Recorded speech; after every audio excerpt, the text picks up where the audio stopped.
नमस्कार।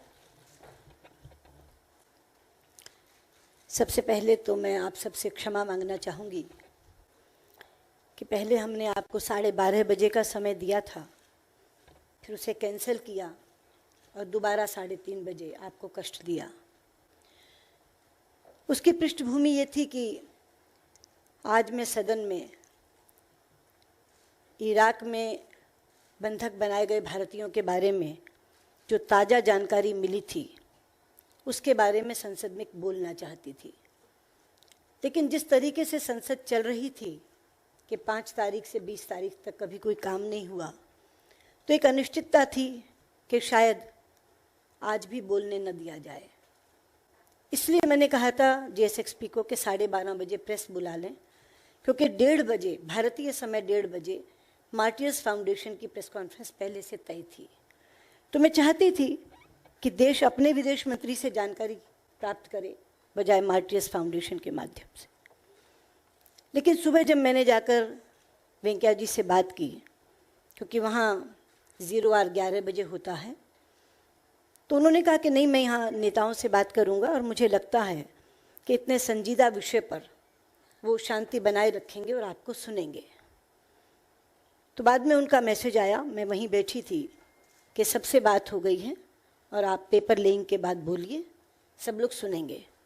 और आप में से जो लोग राज्यसभा देख रहे थे उन्होंने देखा कि बहुत ही शांति से, बहुत ही शालीनता से राज्यसभा ने मेरी बात सुनी।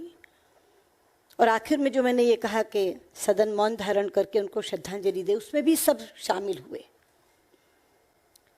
तो मुझे लगा कि लोकसभा में भी ऐसा ही होगा और मैं तुरंत वहाँ से स्पीकर साहिबा के यहाँ पहुँची और उन्हें ये कहा कि राज्यसभा में ये हुआ है। उन्होंने थोड़ी सी कार्रवाई देखी भी थी, तो आप भी जो लोग वेल में आ रहे हैं, हंगामा कर रहे हैं, कार्यवाही को बाधित कर रहे हैं, अगर उनसे बात कर लें और यहाँ भी शांति से मेरी बात सुनी जाए तो अच्छा होगा। तो उन्होंने वो तमाम दल जो वेल में आते थे, जो हंगामा कर रहे थे, कार्यवाही रोकते थे, उन सब से बात करवाई और सब ने ये कहा कि हम वेल में तो ज़रूर रहेंगे, अपनी सीटों पर नहीं जाएंगे, मगर पूरी तरह खामोश रहेंगे और अपने प्ले कार्ड्स भी नीचे कर लेंगे, क्योंकि ऐसा विषय है जिस विषय पर कार्यवाही बाधित करना उचित नहीं होगा। तो जब उन सब ने ये आश्वासन दे दिया, फिर मैंने JSXP को कहा कि प्रेस कॉन्फ्रेंस का कोई अर्थ नहीं रह गया है, जो बातें मुझे कहनी थी वो सारी मैंने राज्यसभा में कह दी, लोकसभा में मुझे आश्वासन मिल गया, आप प्रेस कॉन्फ्रेंस कैंसिल कर दीजिए। लेकिन मैं जो आपने लोकसभा में देखा, जो घटा है, मुझे समझ में नहीं आया कि वो तमाम लोग जिन्होंने हाँ भरी थी वो सब वाकई चुप थे। उनमें से कोई नारा नहीं लगा रहा था। लेकिन आज हंगामे का नेतृत्व किया कांग्रेस ने और वहां भी ज्योतिरादित्य सिंधिया जी ने स्वयं नेतृत्व संभाला। अगर आप वो कार्रवाई देख रहे थे तो देखा होगा कितनी बार स्पीकर साहिबा ने इस शब्द का इस्तेमाल किया, क्या संवेदनशीलता समाप्त हो गई है, क्या संवेदनहीनता यहां तक आ गई है, क्यों राजनीति कर रहे हो। और वो बार बार ज्योतिरादित्य जी की तरफ संकेत करके कहती थी, आप तो बैठिए, आप क्यों खड़े हैं, आप तो बैठिए। और आप ये देख रहे हैं कि अविश्वास प्रस्ताव पर जो हंगामा हो रहा है उसमें एक दिन भी कांग्रेस खड़ी नहीं हुई, एक दिन भी शोर शराबे में शामिल नहीं हुई। वो ये भूमिका लिए हुए हैं कि हाँ, हम तो अविश्वास प्रस्ताव पर चर्चा चाहते हैं। तो आज कौन सी ऐसी बात थी कि इतने संजीदा विषय पर, जब मैं पूरे देश को बताना चाहती थी, 4 साल की प्रयासों का पटाक्षेप हो रहा था, बहुत भारी मन से बताना चाहती थी, उस दिन कांग्रेस ने यह बीड़ा उठाया। और मैं ये कहना चाहूंगी कि आज के कांग्रेस का व्यवहार ओछी राजनीति की सारी हदें पार कर गया। एक ही कारण मेरे समझ में आता है कि राज्यसभा की कार्यवाही देखने के बाद उनके पार्टी अध्यक्ष को यह लगा कि ये क्या हो गया। वो चुपचाप बोल के चली गई, आप लोगों ने शांति से सुन लिया, सरकार के सारे प्रयास रिकॉर्ड में आ गए, सरकार की पूरी बात रिकॉर्ड में आ गई, या आपने होने कैसे दिया? इसलिए अब लोकसभा में ये नहीं होगा। और जानबूझ करके उन्होंने लोकसभा में ज्योतिरादित्य सिंधिया को ये बीड़ा दिया कि आप देखेंगे कि वहां की कार्रवाई न चले। जितने भारी मन से मैं लोकसभा में गई थी, उससे ज्यादा भारी मन से लौटी, क्योंकि इस अशुभ समाचार के कारण तो मन दुखी था ही, लेकिन लोकसभा में जो घटा उसने मन और ज्यादा व्यथित कर दिया, और ज्यादा दुखी कर दिया। क्या मौत पर भी हम राजनीति करेंगे? इतनी बड़ी घटना, इतना बड़ा समाचार वो राज्यसभा में देख चुके थे कि 38 लोगों के मौत की पुष्टि का समाचार लेकर आई हूं मैं, और मैं कह रही थी मैं एक अशुभ समाचार देने आई हूं, एक संजीदा बात कहने आई हूं। इस विषय पर कितनी बार सदन में चर्चा हुई है, हर बार विस्तृत चर्चा करके सवाल पूछते थे। आज उन सवालों का उत्तर सबूत के साथ लेकर जब मैं वहां खड़ी थी तो सुनने से मना कर दिया, औरों को भी सुनने नहीं दिया। 5 तारीख से 19 तारीख तक की सारी भूमिका भूल गए। कौन सी ऐसी वजह थी, मैं आज कांग्रेस के नेताओं से ये पूछना चाहती हूं, कौन सी ऐसी वजह थी जिसके कारण आज उन्होंने सदन की कार्यवाही को बाधित किया? जहां तक इस घटना का ताल्लुक है, मैं कहना चाहूंगी आपको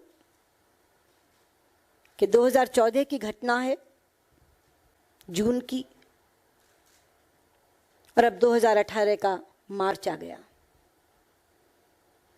इस बीच में उन लोगों को ढूंढने के लिए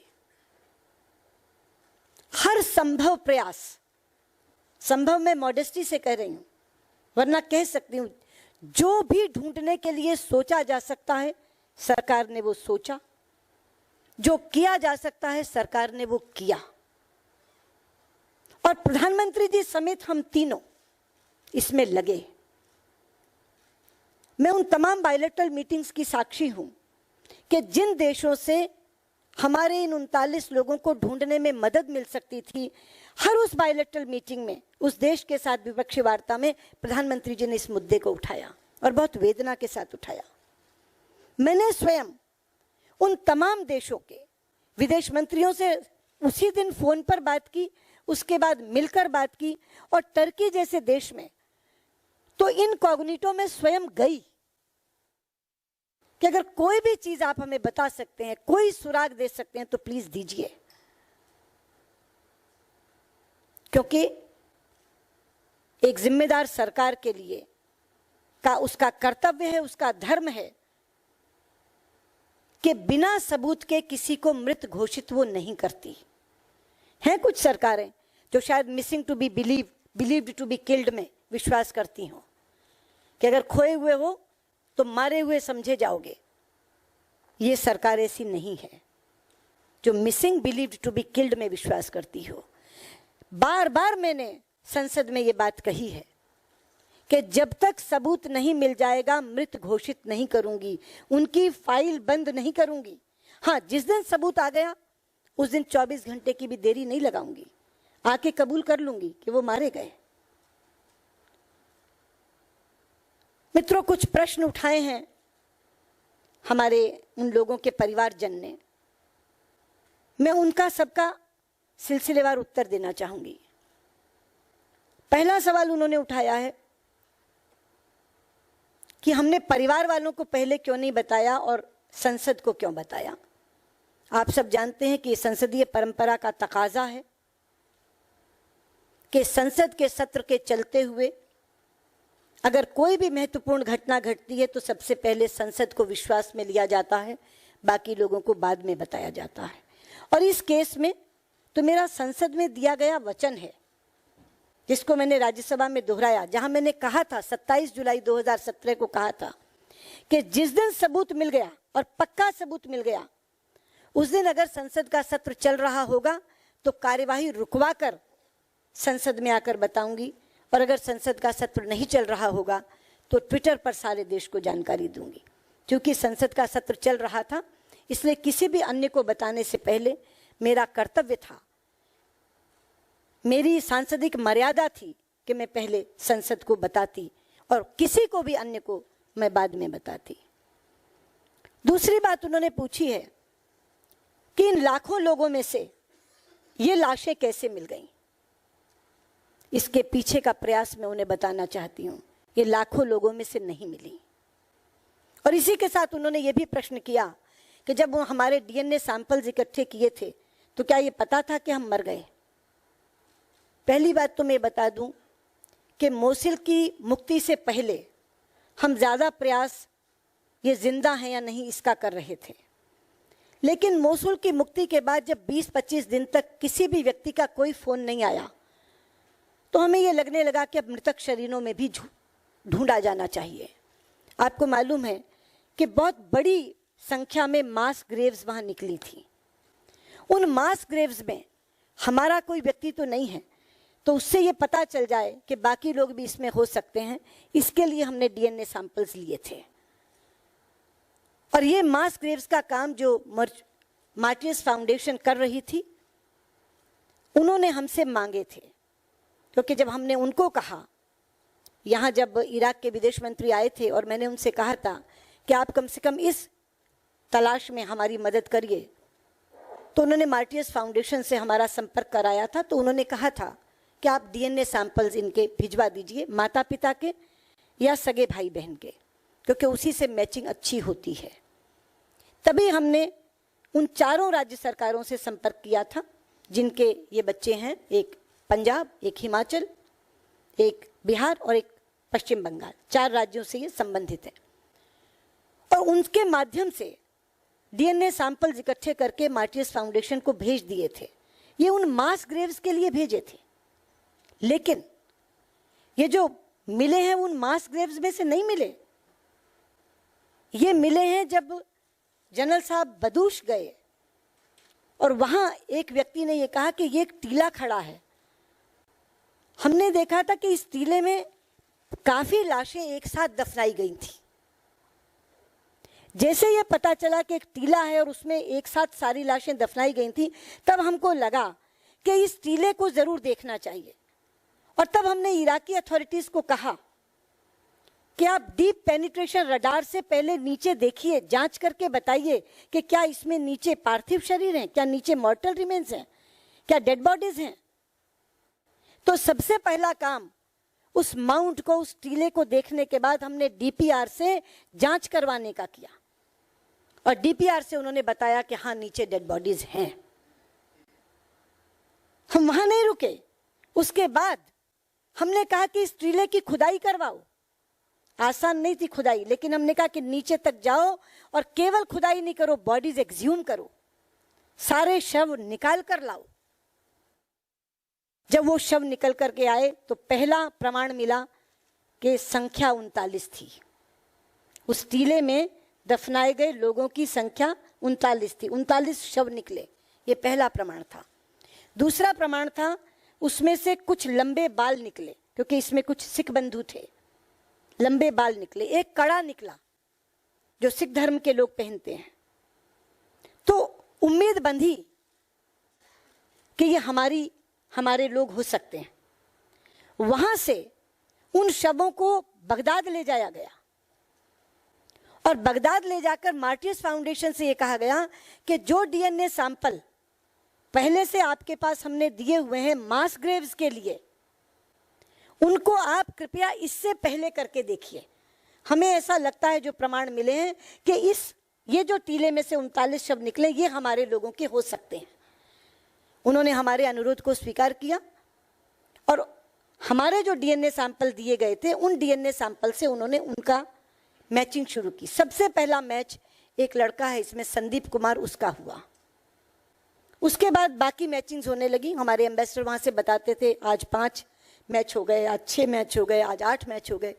कल रात को उन्होंने कहा कि मैडम 38 मैच हो गए हैं और जो 39वां है वो अंडर प्रोसेस इसलिए है कि उसका सैंपल माता पिता का नहीं है, क्योंकि उसके माता पिता दोनों नहीं हैं, तो क्लोज रिलेटिव का है, पर वो भी 70% तक है।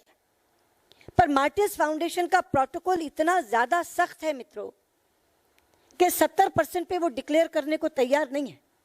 98% से कम मैचिंग पर वो घोषणा नहीं करते कि डीएनए मिल गया। 98%। तो उन्होंने कहा कि इसको भी अंडर प्रोसेस रखा हुआ, क्योंकि इसमें वो बोन से डीएनए निकाल रहे हैं, कि वो दोबारा इसको करेंगे और भी कोई और डीएनए सैंपल आप दे सके तो दें। हमने एक और भी डीएनए सैंपल वहां भेजा हुआ है उनके पास, वो उसके साथ कर रहे हैं। लेकिन हमारे राजदूत ने कहा कि 38 क्योंकि 38 हैव बीन आइडेंटिफाइड, इसलिए जो उनकी फाउंडेशन की प्रेसिडेंट हैं नजीहा अल शमीर, वो कल प्रेस कॉन्फ्रेंस करना चाहती हैं इराक के 11 बजे और इंडिया टाइम 1:30 बजे।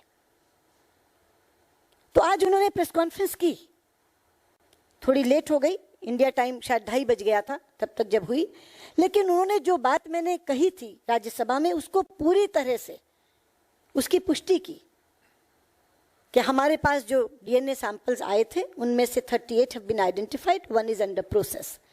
तो मैं कहना चाहूंगी कि लोगों को ये शायद ये लग रहा है कि लाखों शव पड़े थे, हमने कोई गुमराह करने के लिए कोई से 39 पकड़ा दिए और हम कह देंगे कि लो हम तो ये बॉडीज ले आए। नहीं, बिल्कुल नहीं, वो पाप होता। किसी और की बॉडी ये कह करके पकड़ा देना कि मुझे फाइल क्लोज करनी है, ये पाप हम कभी नहीं करेंगे। हमने बाकायदा 98% से ज्यादा 100% वाले लोगों का जो डिक्लेरेशन मार्टियस फाउंडेशन ने किया है, एक एक के नाम के साथ, उन लोगों की आइडेंटिफिकेशन उनके द्वारा किए जाने के बाद हमने घोषणा की है कि 38 लोगों के शव मिल गए नाम के साथ। एक बात वो कह रहे हैं कि हमें अंधेरे में रखा, हमने अंधेरे में नहीं रखा। मेरे पास ये 2 स्टेटमेंट्स हैं मेरी। एक है 24 नवंबर 2014 की, ये घटना 2014 की है, यानी उसी वर्ष 2014 में मैंने संसद में क्या कहा, आज न तो मेरे पास कोई ठोस सबूत उनके जिंदा होने का है और ना ही उनके मरने का, लेकिन मैं ये कहती हूं कि जिस दिन ठोस सबूत के रूप में एक भी व्यक्ति उसकी पुष्टि करने वाला मिल गया, एक भी व्यक्ति सबूत के साथ आ गया, तो मैं ये कबूल कर लूंगी कि वो मारे गए। दूसरा वक्तव्य मेरा 27 जुलाई 2017 का है, 3 वर्ष बाद।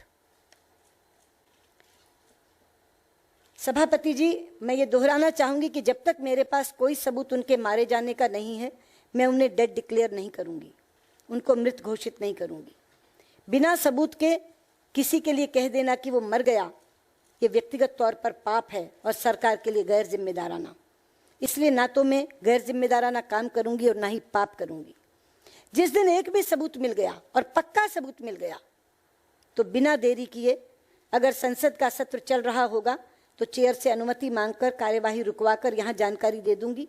अगर सत्र नहीं चल रहा होगा तो 10 मिनट के अंदर अंदर ट्विटर पर देश को जानकारी दी। यह है 27 जुलाई 2017, पहला है 24 नवंबर 2014। 3 वर्षों तक मेरा स्टैंड यही रहा। मैं 2014 में भी कह रही हूं मेरे पास ना सबूत जिंदा होने का है ना मरने का, और 2017 में भी ये कह रही हूं कि ना सबूत जिंदा होने का है ना मरने का। तो मैंने किसे अंधेरे में रखा? मैंने किसी को झूठी दिलासा नहीं दी। ये फॉल्सहुड नहीं था, ये एक टायरलेस एफर्ट था, ये एक अनथक प्रयास था। ऐसा प्रयास जो शायद इस देश में पहले कभी नहीं हुआ। मेरे साथ मेरे दोनों सहयोगी बैठे हैं। जैसे मैंने कहा कि प्रधानमंत्री जी ने और मैंने विदेश मंत्री से बात की। ये टेरिटरी देखते हैं गल्फ की, ये OIA के माध्यम से पूरे भारतीयों का कल्याण देखते हैं। जितने द्विपक्षीय वार्ताएं हुई उनमें इन्होंने भी बात की।